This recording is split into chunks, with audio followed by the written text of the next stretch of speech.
Hello friends, welcome back to RGM online classes. RGM education YouTube চ্যানেলের রোজ রাত 8টার special upper primary ক্লাসে তোমাদের সকলকে জানাই আরও একবার স্বাগত।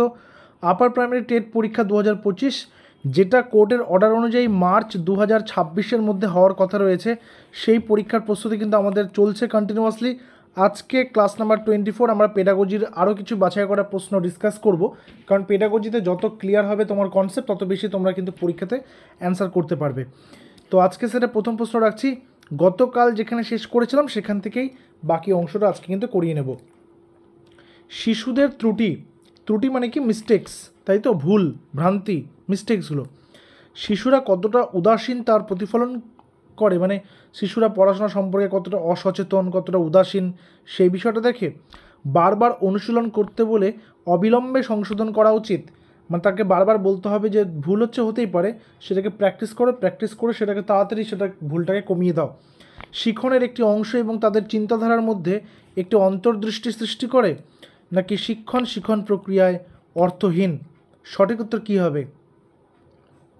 সঠিক উত্তর হবে শিক্ষণের একটি অংশ এবং তাদের চিন্তাধারার মধ্যে একটি ইনসাইট বা অন্তর্দৃষ্টি সৃষ্টি করে। কারণ শিশুরা যখন শিখবে তখনই তারা ভুল করবে, তাই এটা শিক্ষণের একটা অংশ। আর তাদের চিন্তাধারার মধ্যে যে একটা অন্তর্দৃষ্টি রয়েছে, তাদের যে কনসেপচুয়াল যে লার্নিং, সেইটার একটা অন্তর্দৃষ্টি সৃষ্টি করবে, যে সে কতটা বুঝতে পারলো বাচ্চাটা। অ্যাজ এ টিচার আমি সেটা বুঝতে পারবো, যখন আমি পড়াতে গেলাম তখন আমি দেখতে পাচ্ছি কে কোথায় ভুল করছে, তাহলে তার ভুলের জায়গাটা আমি বুঝতে পারবো। ঠিক আছে, নেক্সট নম্বর 17, মূল্যায়ন মানে কি? ইভ্যালুয়েশন বলতে পারো। ঠিক আছে, এই মূল্যায়নটা কি? একটি পৃথক কার্যকলাপ হিসেবে গ্রহণ করা উচিত, শিক্ষণ প্রক্রিয়ার একটি অংশ হওয়া উচিত, শুধুমাত্র নম্বর পাওয়ার জন্য ব্যবহার করা উচিত, নৈবক্তিক ধরনের লিখিত কাজের উপর ভিত্তি করে হওয়া উচিত। মূল্যায়ন, সঠিক উত্তর কী হবে? সঠিক উত্তর হচ্ছে শিক্ষণ প্রক্রিয়ার একটি অংশ হওয়া উচিত। মূল্যায়নটা কি? শিক্ষণ মানে হচ্ছে টিচিং লার্নিং যে প্রসেস, যে, ঠিক আছে, সেটার একটা অংশ। অর্থাৎ সেটা হতে পারে ফর্মেটিভ ইভ্যালুয়েশন, সেটা হতে পারে সামেটিভ ইভ্যালুয়েশন। ফর্মেটিভটাকে যেটা তুমি ক্লাসে পড়াতে during the course of time তুমি ক্লাসের মধ্যে নিয়ে নিতে পারলে, কাউকে কোয়েশ্চেন জিজ্ঞেস করলে, বা আজকাল চ্যাপ্টার কমপ্লিট করে কালকে সেটা থেকে ক্লাস টেস্ট নিয়ে নিলে। আর সামেটিভ কোনটা? একটা সিলেবাস থাকলো, সেই সিলেবাসটাকে কমপ্লিট করার পর তোমাকে লাস্টে সেটা করতে হলো। ঠিক আছে, পরের নম্বর, একটি গঠনবাদী কাঠামোর শিখন হলো কনস্ট্রাকটিভ কাঠামো। এটার শিখনটা কি? বৈশিষ্ট্যগতভাবে সঠিক এবং সামাজিক, নিষ্ক্রিয় এবং ব্যক্তিবাদী, জ্ঞান অর্জনের প্রক্রিয়া, অভিজ্ঞতার ফলে আচরণের পরিবর্তন। বলছে গঠনবাদী কাঠামোয় শিখন কি? মানে যখন আমি কনস্ট্রাকটিভিজমটা পড়লাম, তো সেখানে যে গঠনবাদী কাঠামোটা রয়েছে সেখানে শিখন কি? এটা একটা বৈশিষ্ট্যগতভাবে সক্রিয় এবং সামাজিক। বাচ্চাটা কোথায় থাকছে, কোথায় মিশছে, সেখান থেকে সে সমস্ত ছোট ছোট বিষয়গুলোকে গ্রহণ করে সে জ্ঞান গঠন করছে। তাহলে তার এখানে কি হচ্ছে? তার এখানে জ্ঞান তৈরি হচ্ছে। এটা সামাজিক একটা বিষয়। সে যেই সমাজে, যেই সোসাইটিতে থাকবে সেখান থেকে সে শিখবে। পরের নম্বর,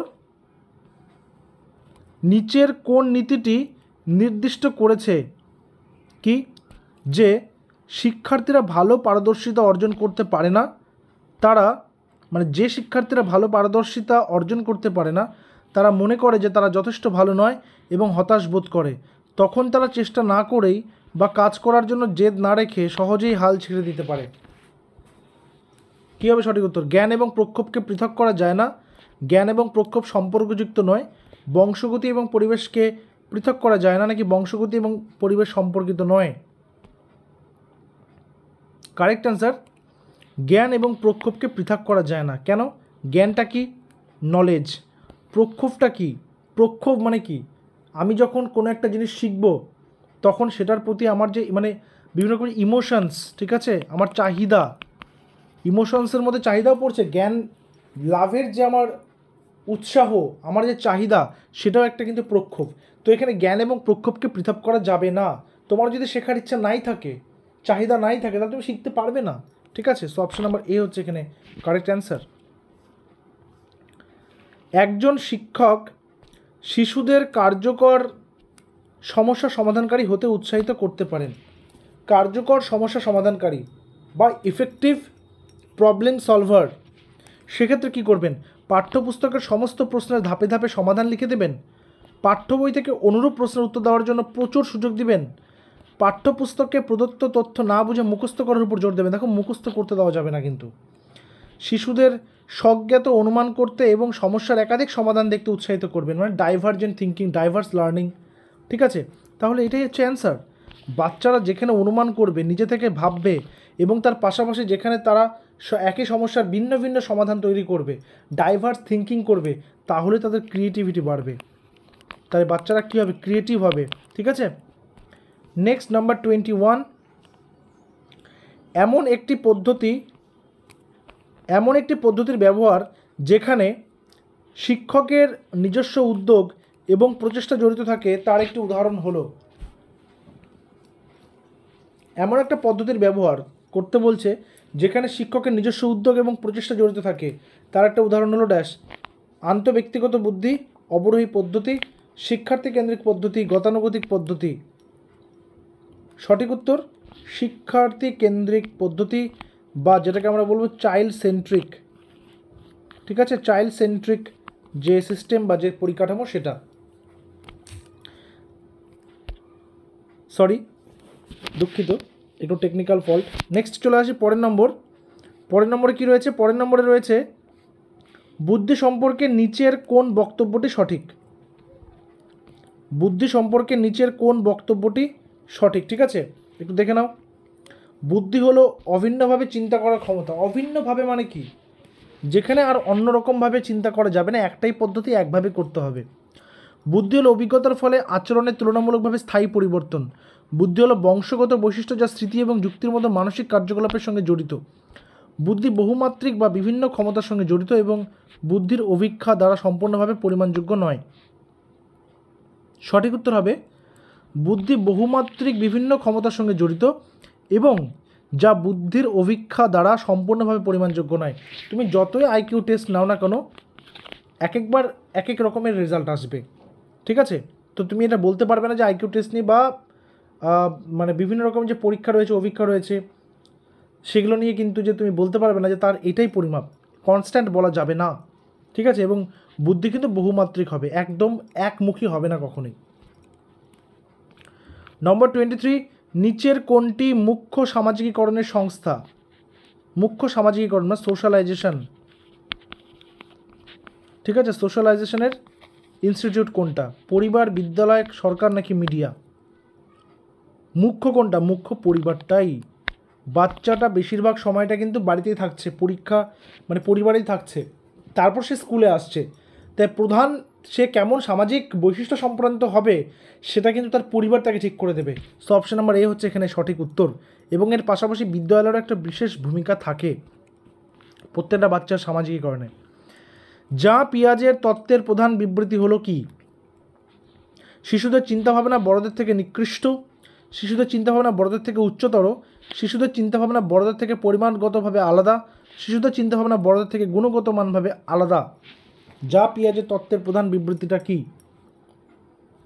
শিশুদের চিন্তাভাবনা বড়দের গুণগতভাবে আলাদা, বড়দের থেকে আলাদা। কারণ কি? তারা নিজেরাই তৈরি করে, নিজেদের তারা একটা জগৎ তৈরি করে, কাল্পনিক জগৎ তৈরি করে। তারা কিন্তু সেখানে সর্বপ্রাণবাদ ব্যাপারটাকে তারা গড়ে ওঠে বা তৈরি করে ফেলে, মানে সব কিছুর মধ্যে প্রাণ রয়েছে। নিজের মতন করে তারা অহংকেন্দ্রিক হয়, নিজের বিষয়গুলোকে তারা বোঝার চেষ্টা করে, চারিপাশে কী রয়েছে বোঝার চেষ্টা করে।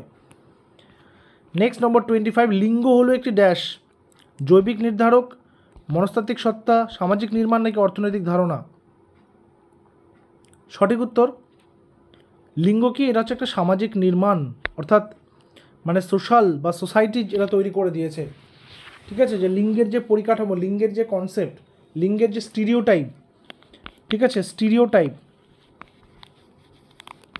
আর লিঙ্গ বায়াস যেটা রয়েছে, অর্থাৎ জেন্ডার স্টিরিওটাইপ আর জেন্ডার বায়াস, এই দুটো একটু আমি ক্লিয়ার করে দিই। জেন্ডার স্টিরিওটাইপ কোনটা?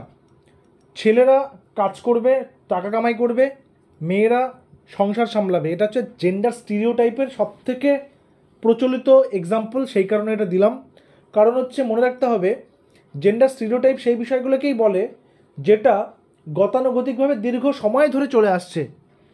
আর জেন্ডার বায়াস কোনটা, তুমি ক্লাসে গেছো, তোমার কোয়েড স্কুল, ছেলে মেয়ে একসাথে বসে ক্লাস করছে, তুমি কি বললে আগামী 5ই সেপ্টেম্বর শিক্ষক দিবস উপলক্ষে আমাদের বিদ্যালয়ে একটি অনুষ্ঠান হবে, সেখানে উদ্বোধনী সঙ্গীতের জন্য শুধুমাত্র 4 জন মেয়ের গান করবে। তুমি জানতেও চাইলে না যে ছেলেরা গান করবে কি না, ছেলেদের মধ্যে গান করার মতন কারোর কোনো দক্ষতা আছে কিনা, তুমি বলে দিলে মেয়েরা গান করবে, মেয়েদের গলা সুন্দর, মেয়েরা গান করবে, ওরাই করবে। তুমি ছেলেদের সুযোগ দিলে না, তাহলে তুমি এখানে কিন্তু বায়াস হয়ে গেলে, মানে এক পক্ষ তুমি নিয়ে নিলে, পক্ষপাতিত্ব তুমি করলে।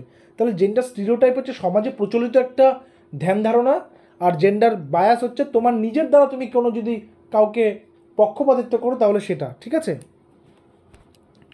নেক্সট আসবে নাম্বার 26, নিচের কোনটি সঠিকভাবে বিকাশের বিস্তৃত ক্ষেত্রগুলিকে চিহ্নিত করে? শারীরিক, জ্ঞানমূলক, সামাজিক, প্রাক্ষবিক, বুদ্ধিজীবী, আধ্যাত্মিক, নিজস্বতা, শারীরিক, ব্যক্তিত্ব, আধ্যাত্মিক, প্রাক্ষবিক, নাকি সামাজিক, শারীরিক, ব্যক্তিত্ব, নিজস্বতা? সঠিক উত্তর শারীরিক বিকাশ ঘটবে, জ্ঞানমূলক বিকাশ ঘটবে, সামাজিক বিকাশ ঘটবে এবং সর্বোপরি তার ইমোশনাল বিকাশও ঘটবে, মানে প্রাক্ষবিক বিকাশও ঘটবে। সো অপশন নাম্বার এ হচ্ছে এখানে কারেক্ট অ্যান্সার। নেক্সট আসবে পরের নাম্বার 27, শিশুদের এবং তাদের শিখনের বিষয়ে নিচের কোন বক্তব্যটি সঠিক? সমস্ত শিশুর স্বাভাবিকভাবেই শিখতে অনুপ্রাণিত হয় এবং শিখনে সক্ষম হয়। প্রত্যেকেই অনুপ্রাণিত, মোটিভেটেড থাকে এবং তারা শিখতেও পারে একা একাই। মানে বলতে চাইছে স্বাভাবিকভাবে শিখতে অনুপ্রাণিত হয়, যেহেতু নতুন কিছু ঘটছে চোখের সামনে। শিশুদের শেখার প্রেরণা এবং তাদের শেখার ক্ষমতা শুধুমাত্র বংশগতির দ্বারা পূর্বধারিত। কে কতটা শিখবে সেটা তার ফ্যামিলি বলতে পারে না। কারো বাবা যদি শিক্ষক হয় তাহলে তার ছেলেও বড় হয়ে শিক্ষক হবে, তার কিন্তু কোনো মানে নেই, সে ক্রিমিনালও হয়ে যেতে পারে। আবার কারোর বাবা যদি দিনমজুর হয় তাহলে তার ছেলেও বড় হয়ে দিনমজুর হবে তা কিন্তু নয়, সেও বড় হয়ে কিন্তু কলেজের প্রফেসরও হয়ে যেতে পারে। তাহলে বংশগতি কখনো এটা ঠিক করে দেবে না। শিশুদের আর্থসামাজিক পটভূমি তাদের প্রেষণ এবং শিক্ষণ ক্ষমতা নির্ধারণ করে এবং সীমাবদ্ধ করে।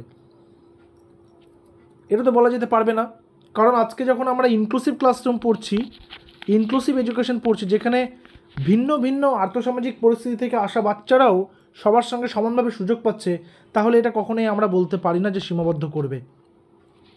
শিশুদের শিখনে অনুপ্রাণিত করার জন্য তাদের পুরস্কার দিতে হবে এবং শাস্তি দিতে হবে।